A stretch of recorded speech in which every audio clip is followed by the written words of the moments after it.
I'm admitting everybody in now.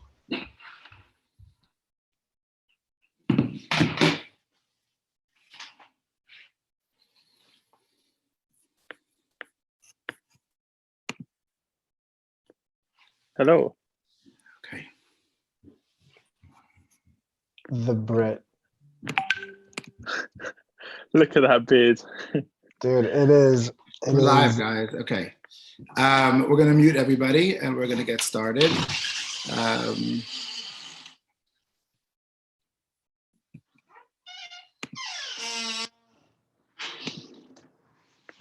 Okay.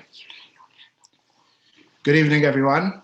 I've been tasked with an impossible task, I believe. Slightly overwhelming, trying to encapsulate in a few moments the pain, the suffering, the tragedy, the torture, the murder of 6 million of our brothers and sisters. 6 million is just a number. If you've ever been to a big football game or a basketball game or a baseball game or college football with 100,000 people, you know what a big number is. And yet we count 6 million, it groups everybody together and it becomes just a figure, just a number. I think one of the most powerful titles of a book, the book itself is great, but in terms of a title, the book is even more powerful. And the title of the book is One by One by One, remembering each individual, remembering that each person was human, remembering that 6 million is just a massive number, perhaps even too great for us to even begin to comprehend. But when we begin to hear the stories, when we begin to talk about the individuals, when we begin to think of the suffering and the tragedy of each human that was lost, each life that was lost, it begins to become that much more painful. And how do we deal with that pain? How do we channel that pain? How do we take all this unbelievably impossible to speak of tragedies and try to move forward? We're living in challenging times, and we know, challenges of today, and when we think and we compare it to the unbelievable tragedies of the Holocaust, it pales in comparison. We think of the tragedy of one, and then we times that by 1 million and 6 million. The numbers become very incredibly difficult to deal with. And that's why it's important to hear stories. That's why it's important to share the individual messages of survival and of tragedy. But the individual messages are the ones that really make it real for us. I was fortunate enough to run a program, took a group of students to Poland a number of times. And one of the most powerful places that I've ever been in Poland is the Chelmno extermination camp. It was one of the first extermination camps and perhaps one of the most primitive, but also the most horrific. It was the beginning of the gassing method. They found it by accident. One of the SS guards got drunk in his car in his garage and he passed out from the gas in the car, and they realized that they could take a truck and run a pipe from the front of the truck to the exhaust, and in a short drive they managed to annihilate and to kill this mortal enemy of children and men and women together. This enemy that was so horrific that they needed to be gassed. And unfortunately, in Chelmno, when they killed hundreds of thousands of people and they started to bury them, those damn Jews took up too much space, and they had to figure out how to consolidate the space. And they actually had bone-crushing machines so that the bodies wouldn't take up as much space as that they had to bury these people. Our brothers and sisters, with their bones being crushed because they took up too much space. And if you visit Chelmno today, it's an empty field. It's surrounded by forest, and it's an empty field. It's an incredibly powerful place. The silence is deafening. The silence is deafening, and the extreme pain of standing there in a field with so many people lost. And actually, the incredible thing is, as you stand there, you actually can see that as the rain comes and the sand begins to move a little bit, unfortunately, the bones begin to rise once again. And actually, we collected bones, human fragments of bones, from people whose bones were crushed, and we reburied them. We provided a funeral We reburied the bones of people whose bones just came washing up into the sand. And you find the little fragments of bones, and we dug a pit and we actually buried some of our siblings, some of our parents, some of our cousins and friends. And they asked me to share a few words, eulogy, to say a few words at a funeral of our loved ones. And how do you speak about someone you never met? How do you eulogize someone that you never had a chance or the privilege to speak to? And I stood there with tears in my eyes, thinking, and then I realized I don't know this person. I don't know who they were, where they lived. I don't know their name. I don't know who their friends were. But I know something about them. I know that they dreamed about a world that looked different than it did then. I know that they looked forward to a world where the hate that they were experiencing, the gas that they were suffocated with, wasn't the prevailing method of connection between two people. I know that they dreamed about a world where things were a little bit different. I know that they dreamed about a world that was filled with much more love. They had dreams. And the amazing thing we teach in Judaism is that although physically people may not be here anymore, spiritually they live on forever. And we carry their torch. I stood there reburying the bones of our brothers and sisters and realizing that we had something to do. We had a job to do, to continue their dreams, to help them live on, to help them continue their journey and their dreams. And that's what we, standing there by this new grave, dedicated ourselves to. And I think that's what tonight's about. Tonight and tomorrow, Holocaust Memorial Day, it's not just memory. In fact, in Jewish language, we don't even have the word for history. In modern Hebrew, we call it historia, because things that are just in the past are not really the Jewish way. We talk about zikaron. Zikaron is not just a remembrance, it's actually imparting something for the future. So that's what we're committing to tonight. We're committing to continue their journey. On that same trip, I actually had the privilege of visiting Auschwitz with a remarkable woman. I want to call her a young woman because she has the energy and the power of personality that really creates a remarkable youth for a woman in her mid-80s. Her name was Martha Weiss, and she survived Auschwitz. She was a child in Auschwitz.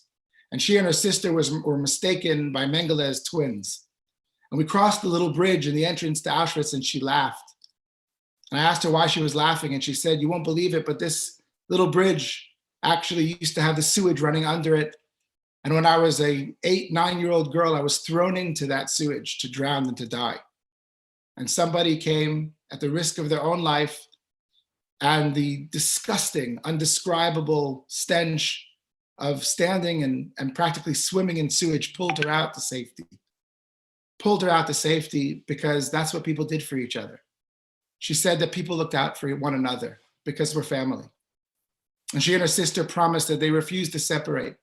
And they went through unspeakable torture by Mengele and testing that could only be dreamed up by the most evil of human beings ever to live. And she stood there in Auschwitz with us, and she said that we are her family. She lost so much. She lost so many people and friends and family in her community. But she challenged us to be her family and to live on and to help eradicate that hate. Not in their methods, not in the same methods as the Nazis, because we don't work like they do. We don't eradicate hate with gas chambers and with crematoria. We eradicate hate with education and with love and with tolerance and acceptance. There is a battle, but the battle isn't waged the way they waged the war. We're dedicated to remembering and to living on with the power and the perseverance of love and of the courage to move on forward. And that's what tonight's really about. And I think we're going to move on now to be able to share a couple of thoughts, reflections, and prayers from 6 different people who are each going to bring a little bit of light into this world. They're going to bring to say and to share with us a short reflection or a prayer, 6 ideas, which I'll put up on the screen now, and then each of them will light a candle. To light a candle, to bring a little bit of light into this darkness, to bring a little bit of clarity and perspective into a world that needs it so desperately. So if I can ask Nuriel in a moment, when I bring up the sheet to be able to share with us that which he has to share.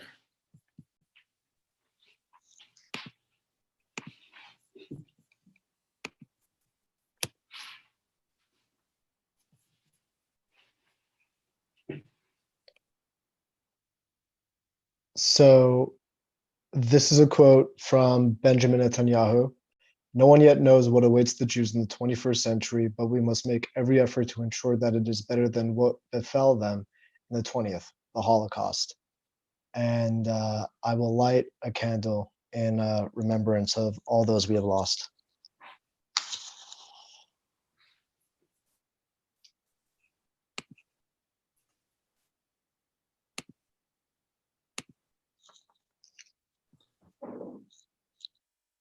Thank you, Nuriel. Sam and Ali. So we're going to read Psalms from chapter 23, a Psalm of David. The Lord is my shepherd, I lack nothing. He helps me lie down in green pastures. He leads me to water in places of tranquility. He renews my life. He guides me to the right path as benefits his name. Though I walk through the valley of the deepest darkness, I fear no harm, for you are with me. Your rod and your staff, they comfort me. You spread a table for me in full view of my adversaries. You anoint my head with oil. My drink is abundant. Only goodness and steadfast love shall pursue me all the days of my life. I shall dwell in the house of the Lord for many long years.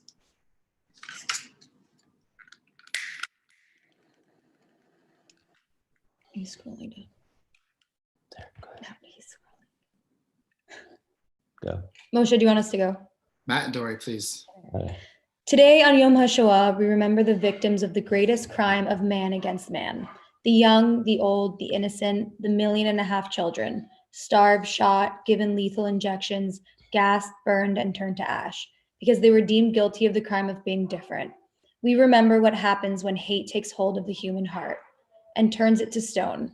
What happens when victims cry for help and there is no one listening. What happens when humanity fails to recognize that those who are not in our image are nonetheless in God's image.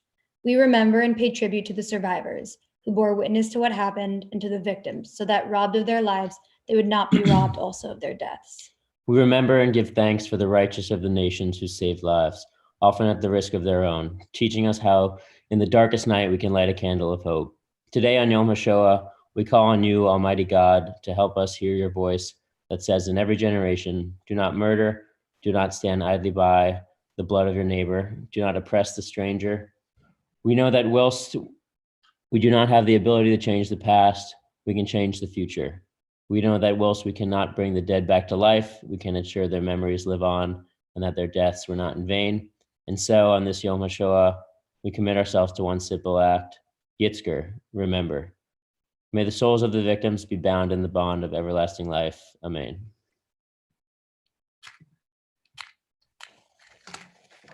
This is a poem by Elie Wiesel. Never shall I forget that smoke. Never shall I forget the small faces of the children whose bodies I saw transformed into smoke under a silent sky. Never shall I forget those flames that consumed my faith forever. Never shall I forget the nocturnal silence that deprived me for all eternity of the desire to live. Thank you, Alex. Can you light the candle, please?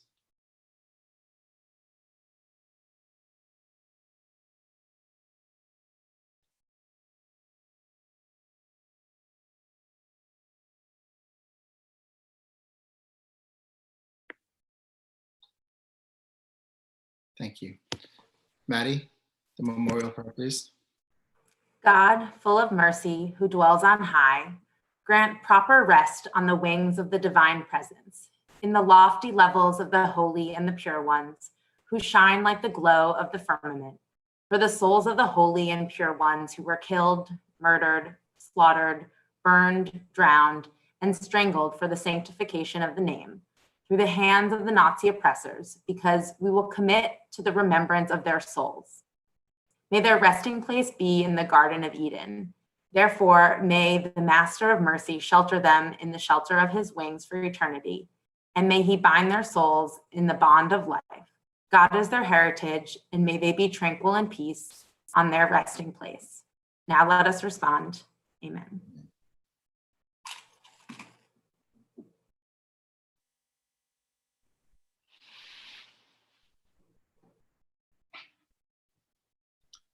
Xavier, the sixth and final prayer and the candle.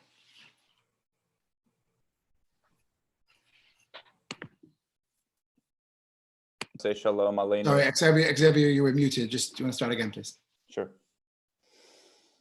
Osei shalom bimromav, hu ya'aseh shalom aleinu v'al kol Yisrael v'yimeru. Amen.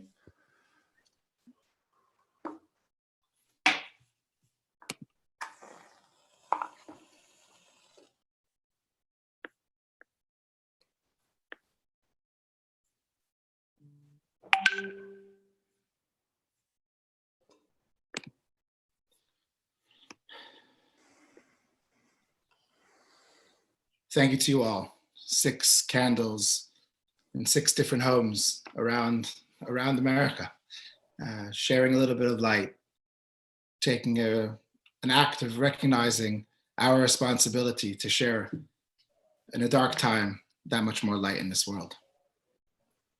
We're going to move now to a short film of a remarkable human being that I actually also had the privilege of being in Auschwitz with. Leslie Kleiman is a survivor of Auschwitz who didn't speak about the Holocaust for over 50 years, but eventually now he's become a leader in Holocaust education and taken literally thousands of people and told his story firsthand in the most dark and horrible place.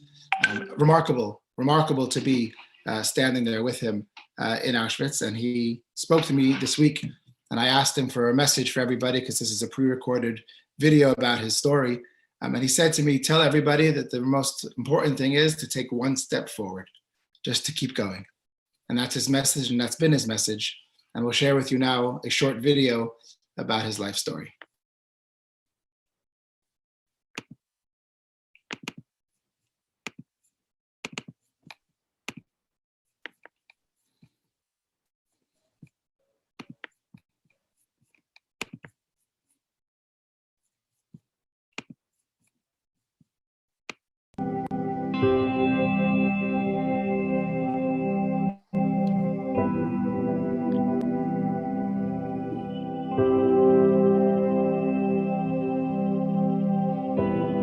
Last year I went to Auschwitz 7 times.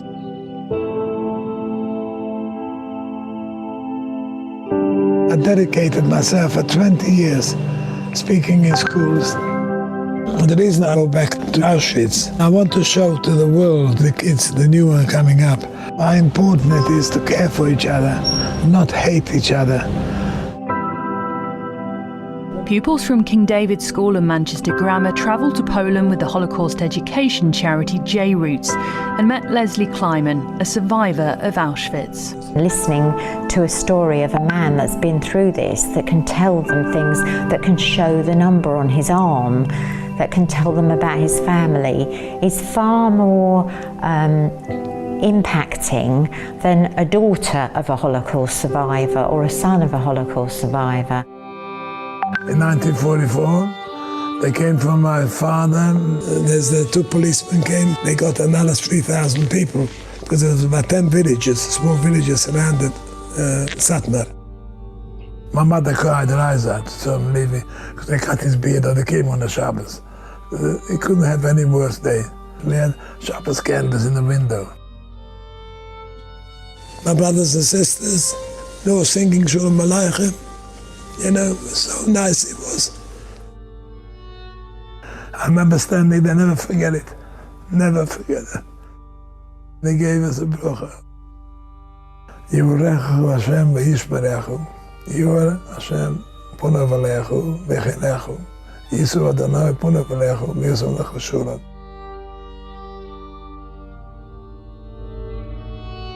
It's the last time I saw him. 2 weeks later, they came for us. They put us in a ghetto in Satmar. We were there about between 3 weeks and 4 weeks. I never heard of a ghetto. I didn't know what it was. And we didn't know where to stay, so we stayed in the shul on the floor. We just lay down on the floor in the shul. We had no food. I cut my pants off, and I'm gonna go and buy food, which I crawled underneath the fence. You got caught, they shot you. So I managed to somehow, Hashem was always with me. You know, I've done so many things, and he was always with me somehow. They told us, we're going now to Germany, another life. We're going to work in Germany, everybody's going to be happy, and nobody moved. I said, okay, I tell you what, there's a vineyard, it's a good chance to go. Everybody jumped up, they want to go to this vineyard, it's going to be good. It's not a lie, no such thing as a vineyard. We marched about 3 kilometers to the trains, which was right at the end of the town. They were so high, but this high, to get up. So 2 people had stand and pull us up. Where there's supposed to be 50 people, there was actually 110. My mother was trying to comfort the children as much as she can. The kids were screaming, my brother was only 2 months to go home. She thought that one Israeli was going to help. And then the train started moving off, and I remember one guy shouting out, he says, you know what, this Germany is all lies. We're not going to Germany, we're going east. And we ended up actually in Vienna. And they opened up the doors. This time the Hungarian police left, the Austrian police took over, and they came up, opened the doors, and they said, anybody's got jewelry, you can have bread and water. And my mom says, we're not rich, we got nothing. We only got a wedding ring, you can have it. My children are more important.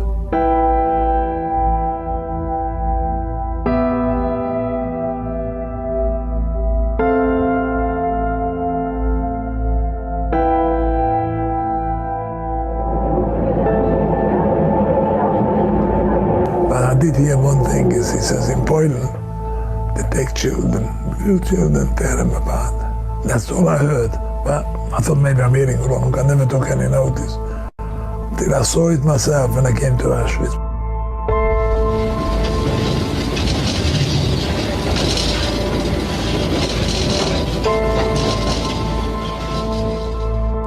I seen all the children coming in, you know, it's a truck full of kids. The guards came out and they said, you can't have this baby. So he picked up the baby, threw it in the air, shot it, and then she started screaming. They shot her as well. And I was crying to God. I was saying, you know, look what's Aftuni. You know, I was asking him. He said, the children are dying. You know, I asked him, cried my eyes out. And in the corner, nothing happened. You know. But while I was davening, it was paying me because I forgot my Taurus, I forgot my Hakes, I forgot my...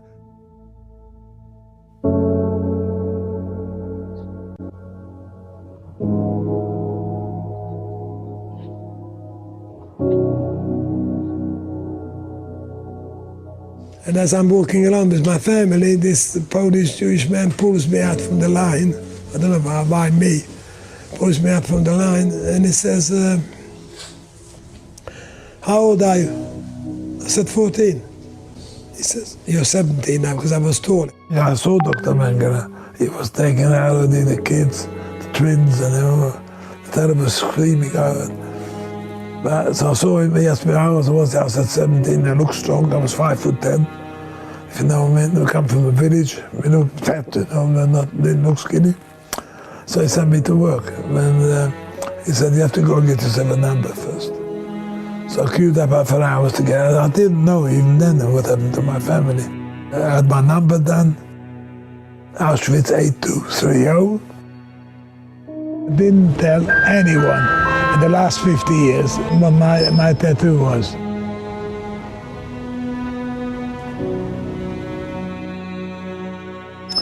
In Hebrew, the alphabet has numbers as well. So an aleph was a 1, a B was a 2.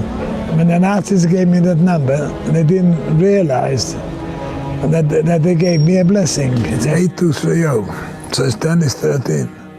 So that's Gematria is Ahava. Aleph high, base high is 13. and I'm carrying love on my arm. There's still lots of hate in the world. They never learned, actually. And I traveled with J routes more or less like circumference of the world, telling him about love only. Love is the most powerful weapon in the world, because it could stop any war without firing one bullet. It can annihilate my enemies without dropping a bomb. I can turn my enemies into friends. Love is the most powerful weapon in the world. Believe me, because you got hope. After that, they told me I could have a shower now. And I said, put your clothes nice and tidy. And when you come out, you find it nice and tidy there. It's much easier for you to collect it and go. When I came out, you know, my clothes was gone, my twin was gone, and my seat, which was a beautiful, it was in leather, it was written Elazar Kleinman, and each one of them in gold letters. And I remember crying for a week. But I thought, I won't. Why would they take it? You know, it's no good. And they burned it. And the back of the top, it was KL. It means in German, Konzentrationslager, concentration camp, KL. And I said to myself, well, Betty, they know my initials. I had to say, on, because my initials is KL. And I saw myself, you know, you think, my initials, how do they know my initials? And I didn't know what's happening, so I went to find my mother and my family. So I'm looking around, and there was some Polish Jews there, they were there before me, and then they said, I know you're young, but he said, don't you see the chimney? What about the chimney? Still didn't catch on. He says, they went in there. After 3 hours they've arrived, they were gone. He said. So now I realized that we're not here for long. I have no grave to go to. I can't say Kaddish anywhere. So I come back and say Kaddish. You know, because I left them all here. And my brother was only 2, you know. That's because he was Jewish. That's why I come here.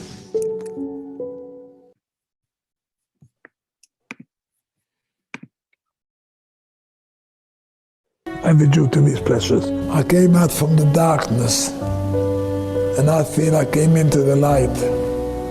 I always thought I lost my family, I got nothing. But you know, I look at you, and I think to myself, you know what? That is my family. The Jewish people are my family. We are together as one. You know what? Hitler is dead already 72 years. But Leslie Kleinman as a Jew is still here.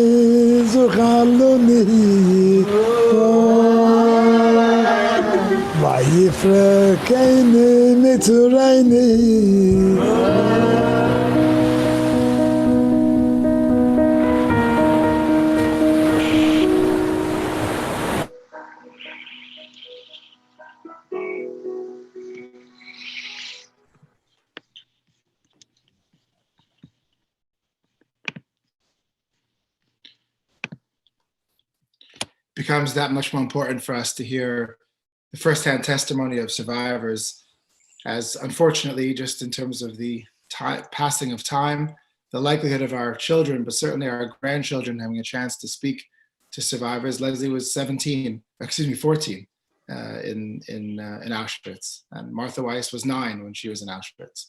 It becomes very important for us to be able to constantly hear these stories and be able to hear them firsthand, so we can internalize the messages of Leslie's love and be able to pass it on firsthand to the future.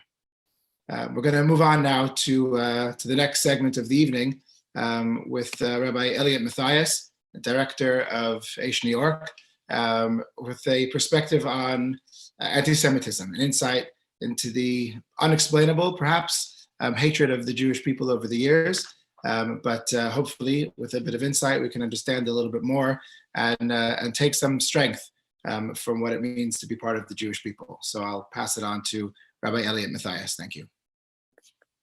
Thank you, Moshe, and thank you everyone who has participated already in what we've been doing tonight. This is very powerful, and I think coming together in a time like this is really the best way that we can give honor to those people that survived for really something bigger than themselves. You know, every person who was a martyr of the Nazis, every person who survived, they represent something so much bigger than themselves.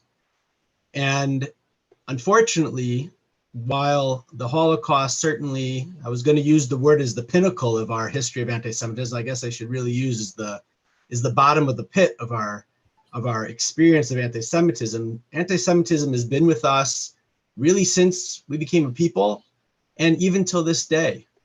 You know, it's right now, we're all dealing with coronavirus, we're in our homes, the world has been consumed for the last 6 to 8 weeks with what we're all dealing with. And it's hard to remember that just literally weeks before the coronavirus happened, one of the biggest issues facing the Jewish people was the issue of anti-Semitism, that there was a real tangible fear amongst the Jewish community that Jews once again were being targeted in a serious way, in a way that we hadn't seen really in decades. And I'm just going to open it. Sorry, make this open up my slideshow here, which I'm gonna. There we go.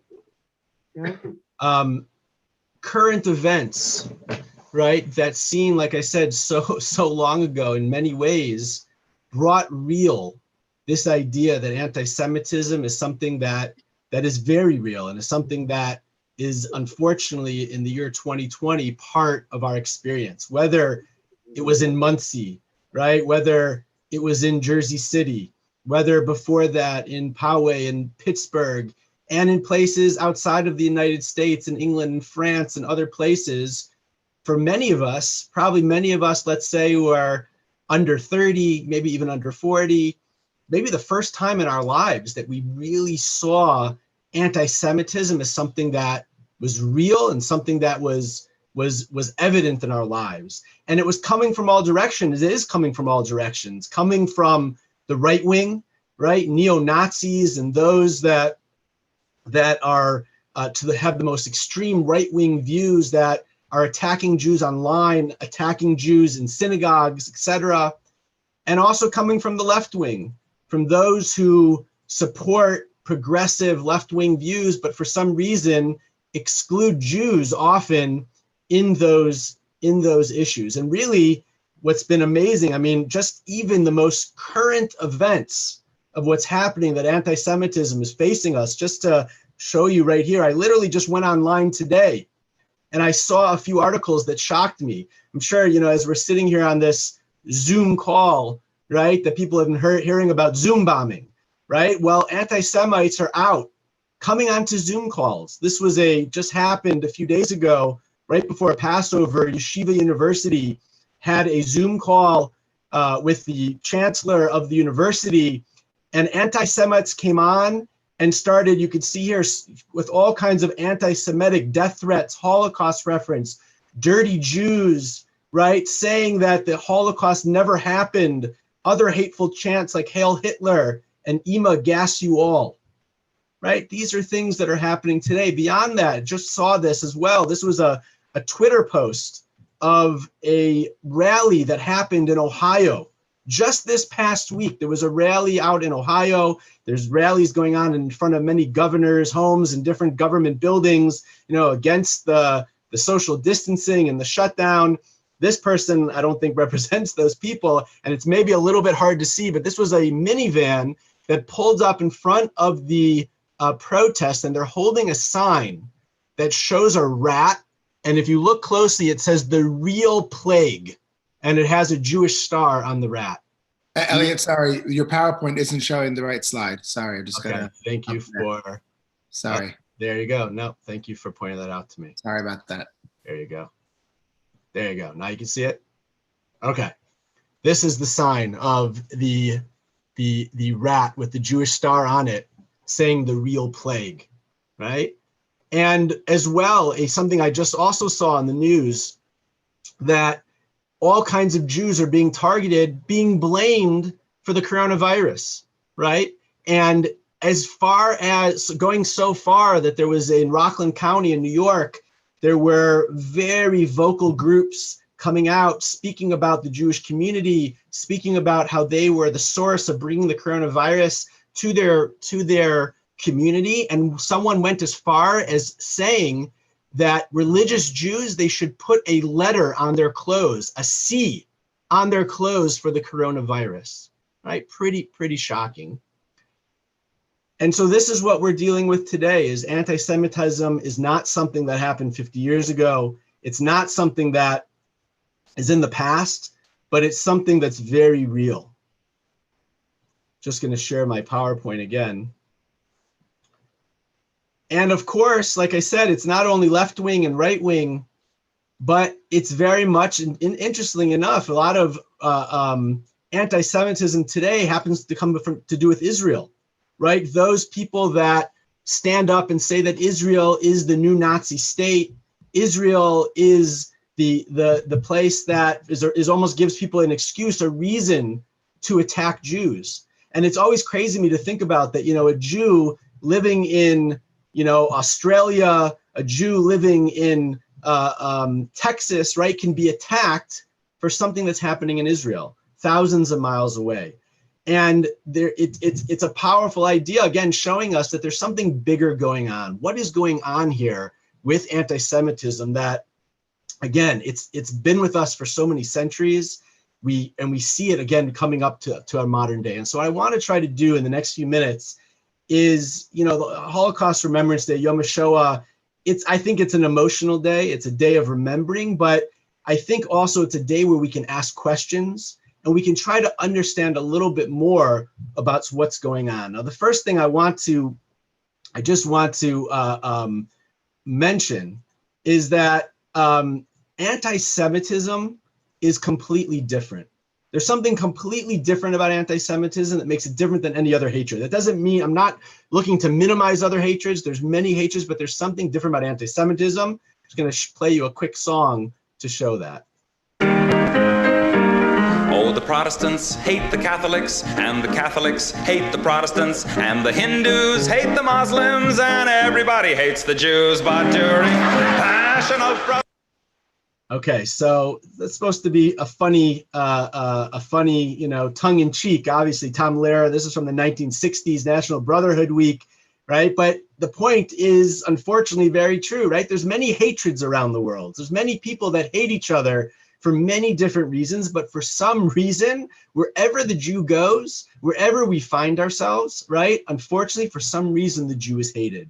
And I'd like to put forth that there's really 4 aspects of anti-Semitism that each show the uniqueness of anti-Semitism. And when you put them together, it really shows how unique it is. The first aspect of anti-Semitism that makes it unique is how ancient the anti-Semitism is. Now, there's an obvious reason for that. Jews have been around for a long time, right? There's not many peoples that have been around as long as the Jews, right? We could probably count it on one hand, the Chinese, the Japanese, right? Native Americans, there are some. But most peoples today, right, the Romans of today, that's people who live in Italy, they're not the same as the Romans from 2,000 years ago, right? Germanic tribes and other people came and took them over. They don't speak ancient Latin. It's a different people. There's very few peoples that have been around as long as the Jews. And that's one reason why anti-Semitism is really the world's longest hatred, is because Jews have been around for so long. But secondly, a second aspect of what makes anti-Semitism really so unique is how universal it is, right? This is a picture of different years that Jews were expelled from different countries. And this is just Western and Central Europe, right? This is not going into Eastern Europe, other places of the former Soviet Union, going into the Middle East, where we know around the creation of the modern state of Israel in 1948, where hundreds of thousands of Jews were expelled from their countries. And also remember, this is before, certainly before, internet, before even the fax machine, right? In Lithuania and Portugal, right? People were not talking to each other, right? far away from each other, but yet in the same years, Jews were expelled. So there's this uniqueness about anti-Semitism, that how ancient it is, how universal it is, wherever we Jews have gone, right? We have been hated. Number three, what makes it unique is its intensity. I don't like this picture, so I'm just going to go a screen back, but the intensity of anti-Semitism, right? Why do most hatreds exist? Because people want something from someone else, right? It's convert or die. It's give me your land or die. It's become our slaves or die.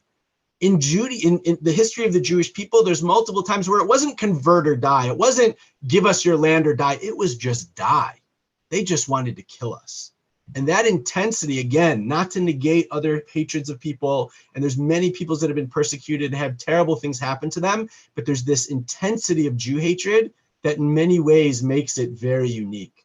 And finally, the last thing that makes it so unique is just how illogical anti-Semitism is. It's so confusing, right? Anything that a person basically hates, they can say that's what the Jew stands for. The best example of this that I like to give is in World War II, right? The two countries in World War II that killed more of each other than anyone else was the Germans and the Russians, right? The Germans and the Russians were arch enemies. They literally murdered, killed millions of each other's citizens. And they had completely opposite worldviews, right? The Russians were communists, left-wing communists. The Nazis were right-wing fascists, complete opposite worldviews.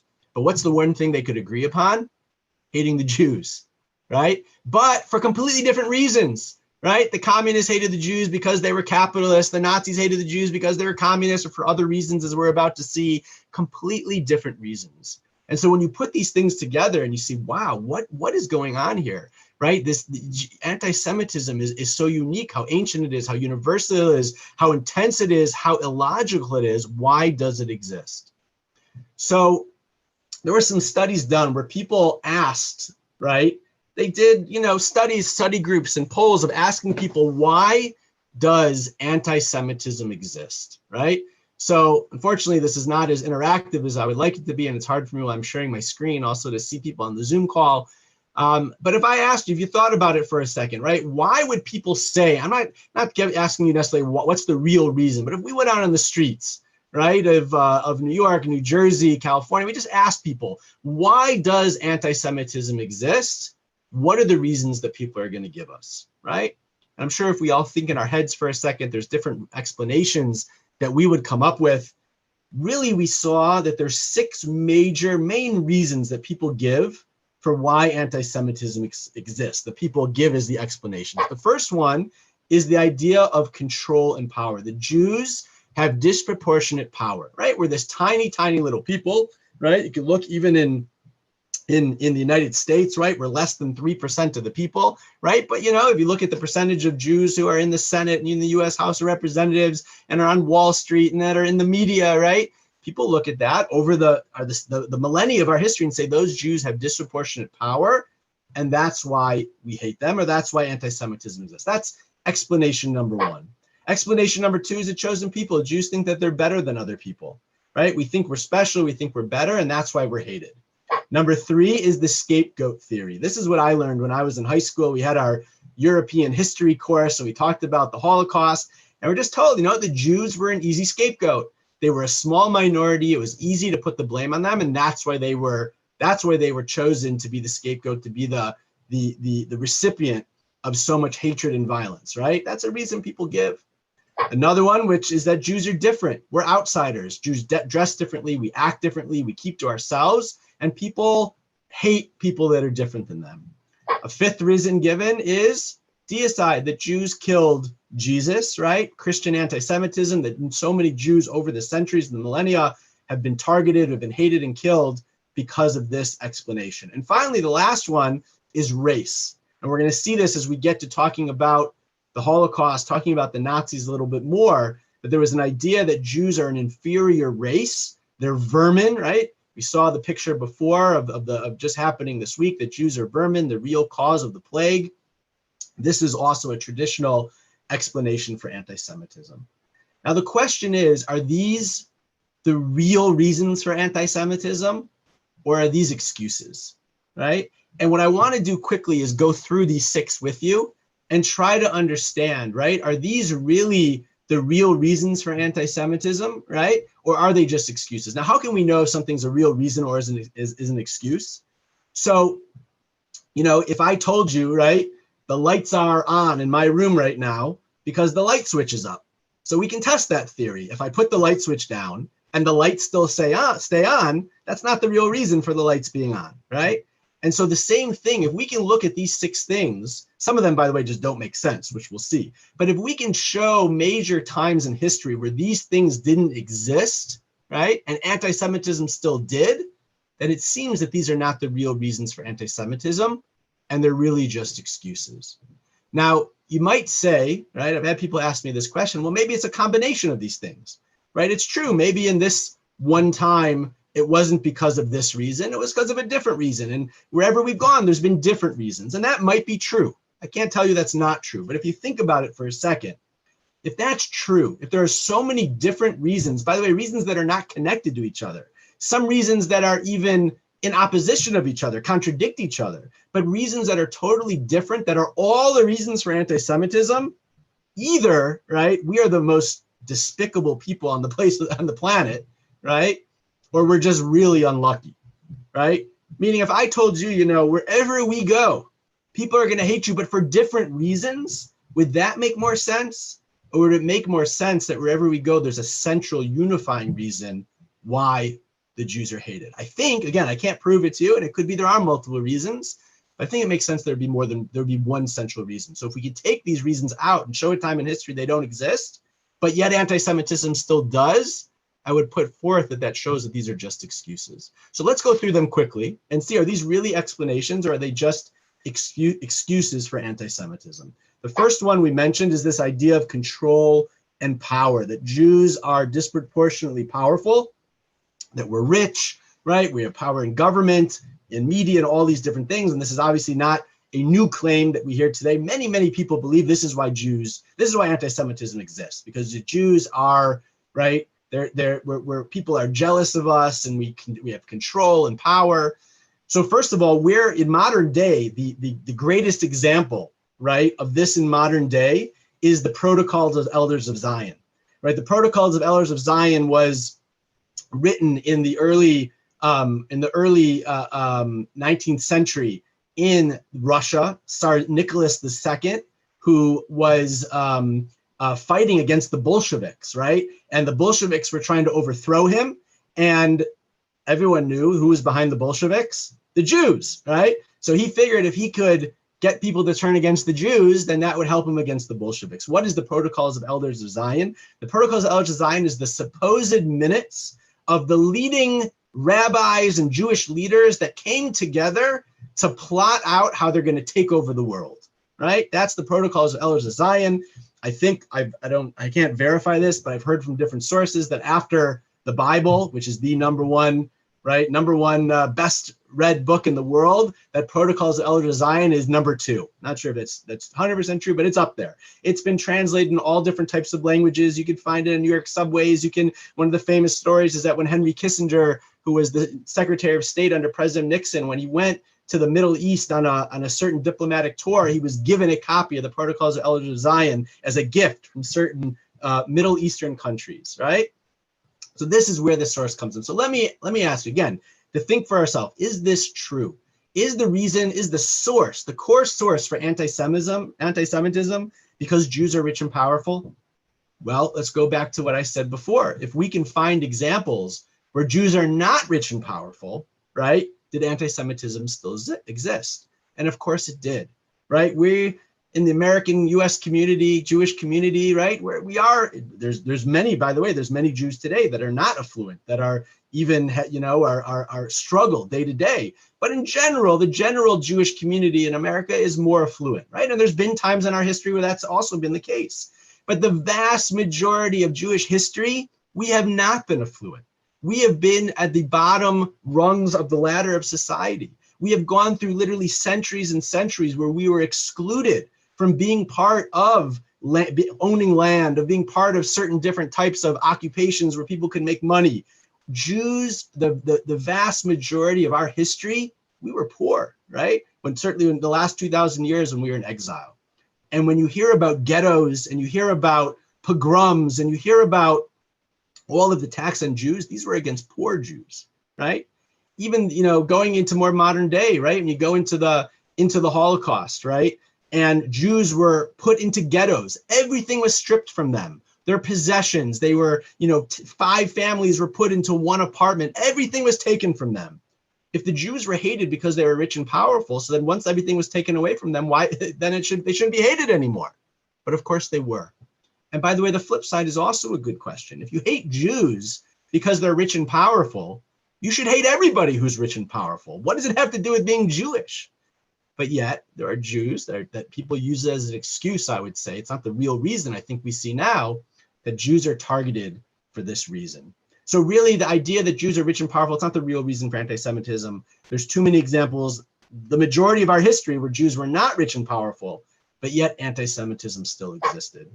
The second one is the idea of the chosen people, that we Jews say that we're better than everybody else. We were chosen by God, right? And that's why anti-Semitism exists. So first of all, is that what chosen people means, right? So it's not what chosen people means. I'll give you the punchline, right? It's chosen people, right? We often say, that God didn't choose us, right? We chose God, right? Really, in a certain sense, right? That the Jewish people chose to play a specific role in the world, to have a specific responsibility, to bring certain values and morals into the world, right? And by the way, anybody can join us. Anybody can join us in our cause. Anybody can convert and become part of the Jewish people, right? We don't believe the idea of the chosen people is that we were born with, a silver spoon in our mouth and that we're smarter and better than anyone else. It means that we are chosen and we chose ourselves to be part of a special responsibility of making the world a better place. Now, again, going back to our example of, are there times in history where Jews said that we are not the chosen people, right? When Jews went away from this idea, and yet anti-Semitism still existed. And this is a great example, right? This idea of in the 1800s, there was a mass movement in Europe, right? It was the beginnings of the Reform movement. Today, the Reform movement in Judaism certainly doesn't believe this anymore. They're very Zionistic and they're very connected to Israel. But in the early days, the very beginning of the Reform movement, basically what they said in Germany is they said, we are not Jews, we are Germans of the Mosaic faith. What does that mean? I'm a German of the Mosaic faith. Basically, what were they worried about? They were worried about being a fifth column. They were worried about being different from their other German neighbors and being called out for that. So they said, no, we're just like you. We just have different traditions. We have different holidays, right? But we're Germans of the Mosaic faith. And they went so far as saying, right, that we don't believe in going back to that other place called Israel, right? Because that would separate them. That would make them different. Berlin is our Jerusalem. And they said, we're not the chosen people. There's nothing different about us. So we would assume, right, that soon after that, if that's the reason for anti-Semitism, that anti-Semitism in Germany would peter out, right? And of course, we know that's not what happened. And the exact opposite happened, right? That even with these claims that we're not the chosen people, anti-Semitism soon after that roared its ugly head. And not only that, but many other peoples claim they're the chosen people, right? Christianity, Islam, right? Their basic premises are, you Jews were the chosen people, you messed up, and now God chose someone else, right? Louis Farrakhan, who's the head of the Nation of Islam, a major Muslim or sect in America, says, how in the world could God continue to choose you, the Jews, over your violation of the agreement?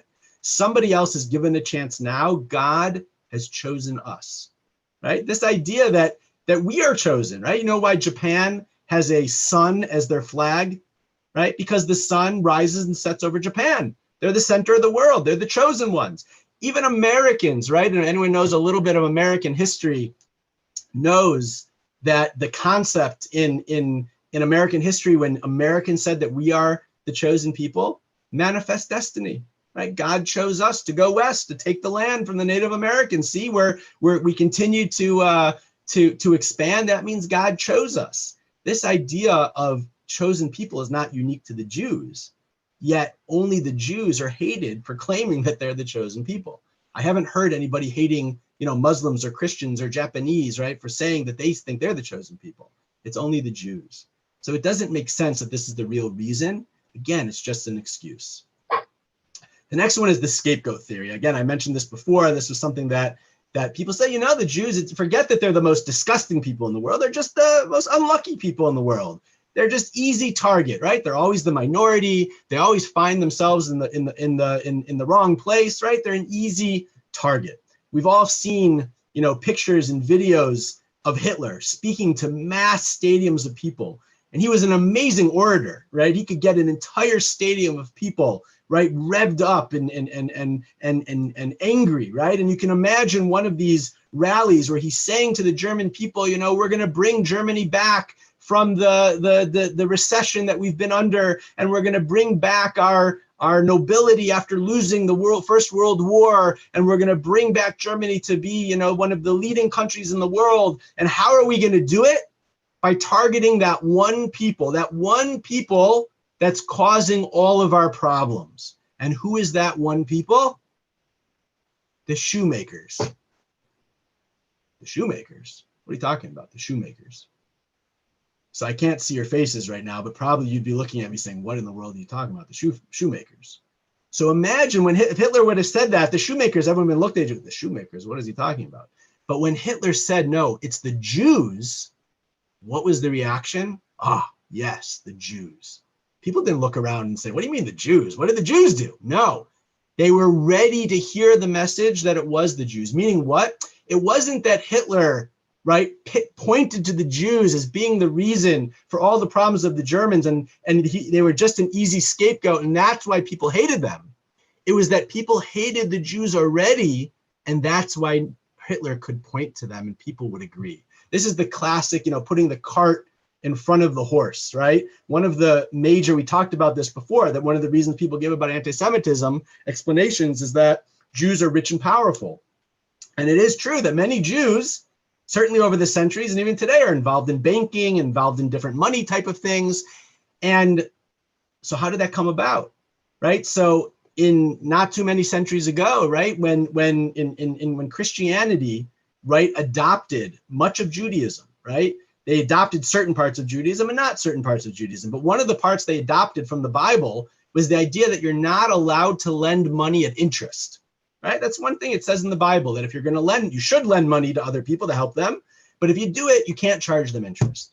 The problem is, right, lending at interest is a great business, and it's a great way to help your economy. So what are you going to do? So they had a great idea. The Jews are going to hell anyway, right? Because they don't believe in the right things. We'll make them be our middlemen to lend the money at interest. And this is why how many Jews got involved in money lending, got in different areas of business. And so again, now people say we hate the Jews because they're so associated with money.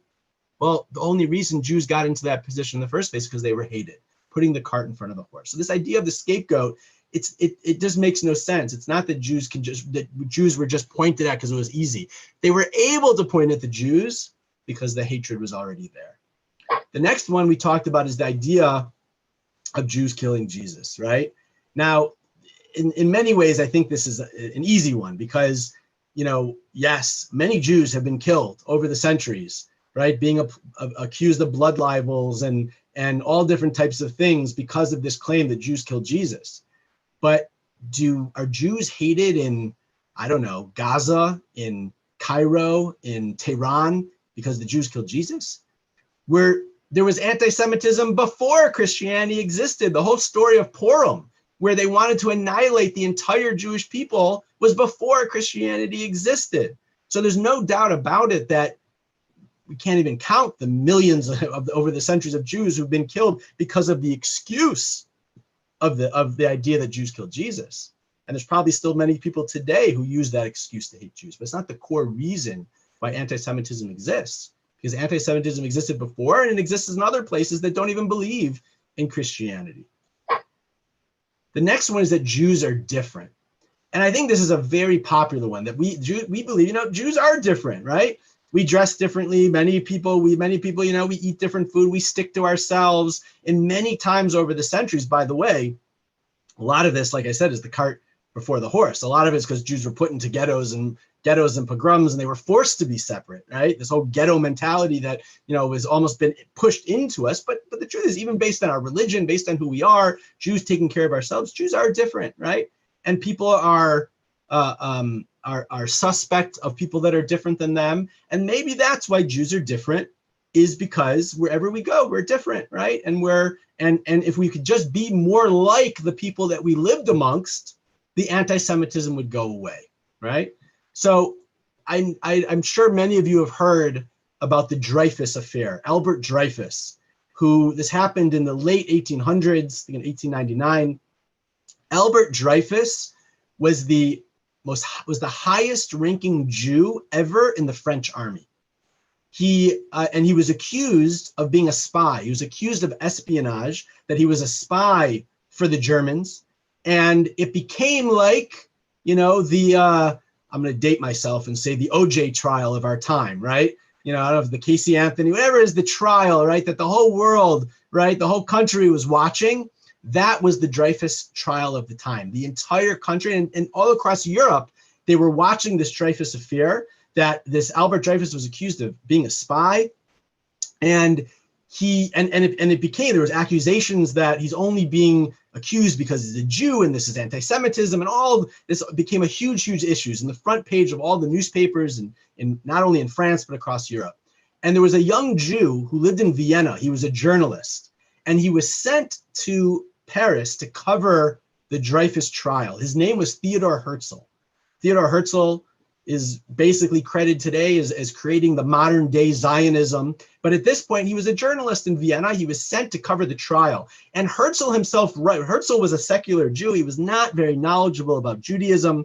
And he writes at the time that the reason he believed anti-Semitism exists is because Jews are different. Basically what we're talking about right now, this explanation. And he says, if Jews would just assimilate, basically, if we would stop being different, then anti-Semitism would go away. And he goes to Paris and he writes, he sees the most shocking thing. Paris, the French, the Parisians, they were the most sophisticated people in the world, right? Philosophically, socially, intellectually. And literally he reports that when he got to Paris, there was literally a pogrom. Jews were attacked in the streets. Jewish stores were looted across Paris. They were literally chanting in the streets, death to Dreyfus, death to the Jews. And Theodor Herzl writes that after he experienced that, he changed his whole view about anti-Semitism. And he said that the reason why they hate us is not because we're different. Because here's Albert Dreyfus, the epitome of the assimilated Jew. He was the highest ranking Jew in the French army. He is the assimilated Jew. And yet, they're attacking him for being a Jew. And so Herzl puts on his idea at that point that how are we going to quote unquote end anti-Semitism? By having our own country, by creating Israel, going back to our homeland. That's how we're going to stop it. Now don't have time to now get into that now. It hasn't ended anti-Semitism. Like we mentioned before, a lot of anti-Semitism Israel's used as an excuse today for anti-Semitism. It didn't end it, but that's what Herzl said. It was such a powerful idea. There's this idea that he saw so clearly that it's not that they hate us because we're different, because when we try to be like them, the anti-Semitism doesn't go away, it gets even worse. And we saw that, by the way, before World War II. In Germany, in France, some of the highest assimilation rates of Jews, right, that we've ever seen. And yet the Holocaust and crazy anti-Semitism happened. And finally, the last explanation we gave is this idea of racial theory of anti-Semitism. And this is really the opposite of what we just said, right? That the Jews on one hand are, we hate them because they're different than us. The Nazis said exactly the opposite. You know why we hate the Jews? Because they're trying to infiltrate our race, right? This is actually a picture of a window shop in Germany where they had this contraption they would put over people's heads to test if they were a true Aryan or not. Right? Why? Because they were basically saying there's actually something in the DNA. There's something physical about a Jew that makes him inferior, right? And what are those Jews trying to do? They're trying to infiltrate their inferior race into our, right, superior race of the Aryans, right? And so again, the Jew now was stuck. They hate us because we're different. So we'll try to assimilate and be like them. Now they hate us because we're trying to be like them. Now, is this the real reason for anti-Semitism? Well, first of all, are Jews a race? Right? Jews are not a race, right? We're a people, we're a nation, but we're not a race. Any person of any race, any skin color, any country in the world, any background of the world can join the Jewish people, right? And whether, again, it was through different, intermarriage over the centuries or through conversion, all different races are part of the Jewish people. The Jewish people are from the four corners of the globe, right? There's no such thing as a Jewish race. This idea that Jews, it's totally illogical, obviously, to say the Jews are an inferior race, but we're not even a race. So of course, this can't really be the explanation for why anti-Semitism exists. So we saw now that these explanations are not really the reasons for anti-Semitism. What I want to end with, and if you stuck with me this far, I promise you're going to be rewarded, because what I want to show you now is really powerful. And every time I share it, I still get goosebumps when I look at it. And I could tell you now what's the reason for anti-Semitism, but you know what? Who am I? I don't know what the reason for anti-Semitism is. I can't, I'm not a prophet. But what I want to show you are two sources that do explain why they believe anti-Semitism exists. And they're the two most opposite sources that I could possibly give you, but they agree on the reason why anti-Semitism exists, right? The first source that I want to show you is Hitler himself. Hitler was evil, but he wasn't crazy, right? He was evil, but he wasn't crazy. What does that mean? A crazy person picks up a knife and stabs someone. Hitler knew exactly what he wanted to do and why he wanted to do it. He wrote about it. He wrote a book called Mein Kampf, My Struggle, when he was in jail, saying exactly why he wanted to attack and kill the Jews.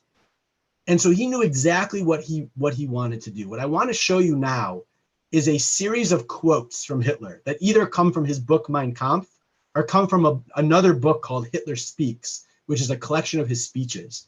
And when you see these quotes, you'll see how clearly Hitler understood what he was doing and why he was targeting the Jews. So let's start. The first thing he says is the struggle for world domination will be fought entirely between us, between Germans and Jews. All else is facade and illusion. Behind England stands Israel, and behind France and behind the United States. Even when we have driven the Jew out of Germany, he remains our world enemy. This whole thing is between us and the Jews, right? Everyone else is a sideshow, right? The whole battle is between us and the Jews. So what does that mean?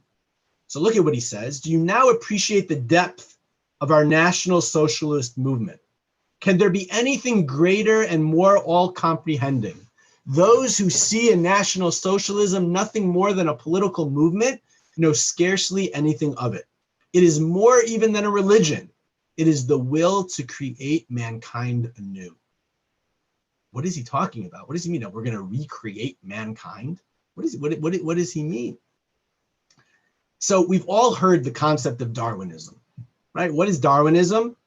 Survival of the fittest, right? The idea that the animal kingdom evolves by the survival of the fittest, right? The strongest, the most powerful continue on, and the weak get pushed to the side. And that's how the animal kingdom and animal species evolve and become stronger and better. Hitler believed in something called social Darwinism, right? The idea that you can apply the survival of the fittest to humankind. And really, in a crazy, warped way, Hitler was a utopian. He believed that he was trying to perfect mankind. He wanted to recreate mankind anew, to perfect it in a certain way, like the animal kingdom, that the strongest should survive and the weakest should be pushed away. And he says this, look at what he says. He says, they referred to me as an uneducated barbarian. Yes, we are barbarians. We want to be barbarians. It is an honorable title to us. We shall rejuvenate the world. The world is near its end. What was he saying? We want to be like the animal kingdom. What does it mean if the strongest need to survive? If we want to evolve, what do we have to do? We have to get rid of the weak. How do you do that? You have to be a barbarian.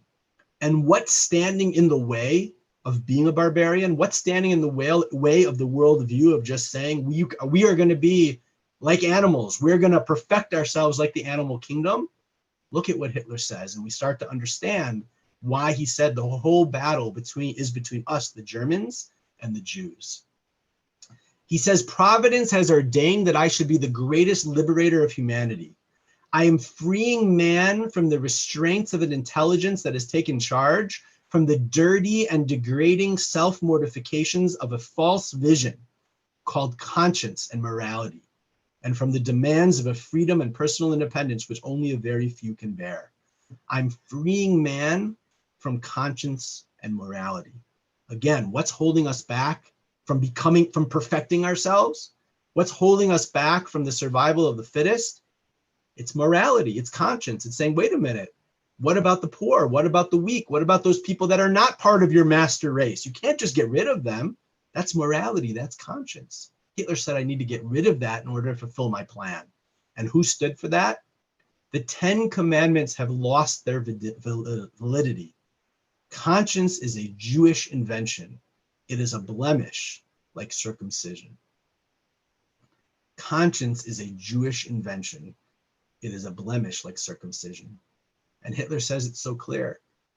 Why is my world battle, my ultimate battle against the Jews? Because they are they represent exactly the opposite worldview that I have. In order to perfect the world, so to speak, in his view, I have to get rid of conscience and morality, and that's what the Jews have brought to the world.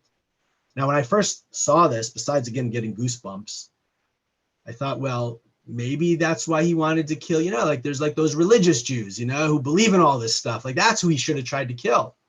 But Hitler understood, or he made it his mission to kill every Jew. Why is that? Look at what he says. If only one country, for whatever reason, tolerates a Jewish family in it, that family will become the germ center for fresh sedition. If one little Jewish boy survives, and don't worry, I'm sure he meant Jewish girls as well, right? If one little Jewish boy survives without any Jewish education, with no synagogue and no Hebrew school, it's in his soul. It's in his soul. Every single Jew has to be destroyed because it's in their soul, this idea of morality and conscience. Even if there had never been a synagogue or a Jewish school or the Old Testament, the Jewish spirit would still exist and exert its influence. It has been there from the beginning, and there is no Jew, not a single one, who does not personify it. Hitler, when his generals told him the trains need to go to the Russian front, he said, no, send more Jews to Auschwitz. Because he understood this was not just a physical battle. It was a battle of worldviews. It was a battle against the Jews who he said, these are his words, stood for morality and conscience. Unbelievable, right? It's pretty crazy that we need the world's greatest anti-Semite basically to look us in the eyes and tell us what we stand for. I've taught this to many people, and I've had people at this point say, that actually makes me feel pretty proud, right? And it should, because it's telling us that we stand for something unbelievably noble and something so worthwhile. Now, I said to you just before that there's actually two sources I want to show you. And the other source is the most opposite source of Hitler himself, but basically says the same thing. And that source is our Torah, right? First of all, the Torah, it's interesting. The Torah prophesizes in the 5 books of Moses that there will be anti-Semitism, which is pretty unbelievable, right? We're talking about thousands of years ago. And the Torah, there's clear passages from the Torah that talk about this idea that anti-Semitism is going to exist. But the question is why? Why does anti-Semitism exist? And the Talmud, right, says something very interesting. The Talmud asks the question, why was the Torah given on a mountain called Sinai, Mount Sinai, right? Right now we're in the period between Passover and Shavuos, the holiday that's going to be coming up in a few weeks, which is the holiday we celebrate the giving of the Torah on Mount Sinai. The Talmud asks the simple question, why was the Torah given on a mountain called Sinai? Now, it gives one of my favorite answers. Anybody who's ever heard of Uncle Moshe, who's a famous musician for Jewish kids, right? He made this answer very popular, that they say the reason is because Mount Sinai was the smallest mountain. And the idea is that in order to receive wisdom, you have to make yourself small, so to speak. You have to have humility. If you think you know everything, you can't learn from anybody else. And so that's one reason why it was given on Sinai, is because we're supposed to have humility. But there's another reason given. And the other reason the Talmud gives of why the Torah was given on the mountain called Sinai is because there's another word in Hebrew. It's spelled differently. For those of you that speak Hebrew or know a little bit of Hebrew, it's spelled differently, but it sounds very similar to Sinai. And the Talmud says that word is Sina. Sina means hatred. And the Talmud says that when the Torah was given at Sinai, Sina was brought into the world. What does that mean? So one of the great commentators, the medieval commentators, Rashi at the time, says what it really means is this idea that the Jews stand for something. The Torah stands for something that people are going to rebel against. You see, when we talk about morality and conscience, it sounds great, right? But morality and conscience also comes sometimes with challenges, with things that we have to sacrifice, things that we have to weigh, what's more difficult, what's better, sometimes it doesn't feel good, sometimes it's not easy. And so there's a part of us that rebels against it. Don't tell me what to do. Don't tell me, right, I can't act, I have to act a certain way, or I have to be nice to my sister, or I have to, walk the old lady across the street. I don't want to do that. I want to just take care of myself. There's a part of us that says that. But nobody can wake up in the morning and say, I think today I'm going to be evil, right? I think today I'm going to be a nasty person. No one can say that, right? So what do we say instead? We say, we attack the messenger. And really, in a certain way, that's what the Talmud is saying. That when the Torah was given, when this morality and conscience was given, many people embrace it. But many people reject it, and they reject it by rejecting the messenger. And the messenger is the Jewish people. And so it's the same idea, right, that of what Hitler said, that the Jews stand for morality and conscience. And this is really the reason why anti-Semitism exists. The Jews stand for something bigger than themselves. They stand for these ideals of morality, of conscience, the ideas that the Jewish people have brought to the world. And this is ultimately why anti-Semitism exists, says Hitler and the Talmud.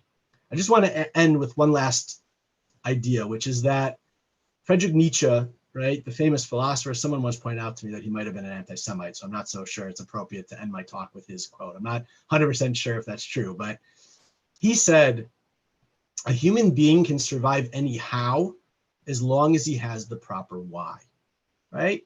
A human being can survive anyhow as long as he has the proper why. Over the next 24 hours on Holocaust Remembrance Day, there's so many books, so many things that you could read. One book I would highly recommend is Man's Search for Meaning, Man's Search for Meaning by Viktor Frankl. And Viktor Frankl basically takes this quote, and he was a survivor. He was in the camps, and he talks about situation after situation where people had the opportunity of a how. They had the opportunity of a why. They had a reason to survive. They had a spouse, they had a child, they had someone they knew that they wanted to survive in order to get to. And they were able to get past the most powerful how. They were able to get through the most difficult things because they had that why. And he writes about, unfortunately, when people lost that why, when they found out about how their loved one was killed, was murdered, they often soon quickly perish. Many exceptions to that rule, but it was something that he writes about. It's a powerful book. And I think this idea of the how and the why being connected, if anyone, I have children, right? If my 10-year-old daughter came home and said, Daddy, today at school, they were picking on me. Really? Why were they picking on me? They were picking on me because of the shirt that I wore. So listen, I want to teach my daughter the right lessons, but I don't want her to get picked on in school. So I'd probably tell her, you know what? You got a lot of shirts, you don't have to wear that shirt, anymore to school. But what if that shirt was the shirt that was passed down from my grandparent to my parent, to me, to my, that shirt meant something. That shirt had inherent meaning. So I would tell my daughter, listen, no one wants to get picked on, but you have a reason, right, to stand up for something. We can stand up to any how as long as we have the proper why. Anti-Semitism, unfortunately, is not going away. When we think about the thousands of years before the Holocaust, when we think about the Holocaust, when we think about what's happening today, I believe that the only way that we can get through it is if we have a why. And again, we can think about it more and ask more questions about what the why is. But when you look at what Hitler says, when you look at what the Talmud says, that why is very powerful. It's not an external why, it's an internal why. Who we stand for, what we represent is something that can be embraced, but it can also be hated. And it's our mission to understand it more. If they're going to hate us because we stand for these things, our mission should be to stand for those things more, to understand them more, to learn about them more, to embrace them more. These ideas of morality and conscience and what the Jewish people stand for. And the more we do that, the more that we can stand up to and really overcome anti-Semitism. I just want to thank everyone for joining us tonight. Very powerful program from beginning to end. Thank you to everyone who lit candles for us, everyone who shared some words in the beginning. Like I mentioned, there's so many things out there to watch, to read. Please, over the next 24 hours on our Aish New York Facebook page, we'll be posting different things about Holocaust Remembrance Day. So please stay with us over the next day, and we'd love to hear from you and go from there. Rabbi Meirfeld, anything you wanted to add? Thank you. No, thank you, Elliot. Thank you, everyone, for joining us this evening. I do want to mention that J Roots, who produced the video that we showed about Leslie Kleiman, actually over the next 24 hours has a series of videos that they're showing about survivors. If you'd like to check those out, that's on jroots.org, and it's worthwhile. Jroots, one word, JROOTS.org. And also we partner with J Roots to run trips to Poland. So please God, when all of this current travel and virus situation has calmed down and we're back into being able to travel, we are planning on running some Poland trips. If that's something that would be of interest to you, please do reach out to us and be in touch. And we don't have exact dates yet because of the virus, but soon, hopefully we'll be able to confirm those dates. So if you're interested, at least let us know so that when we secure dates, we can let you know when they'll be. info@aishny.com. info@aishny.com, and we hopefully will be able to secure some dates to a meaningful Poland firsthand experience, and we'll let you know. Thank you, everyone. Have a meaningful day, and stay tuned for more things from us.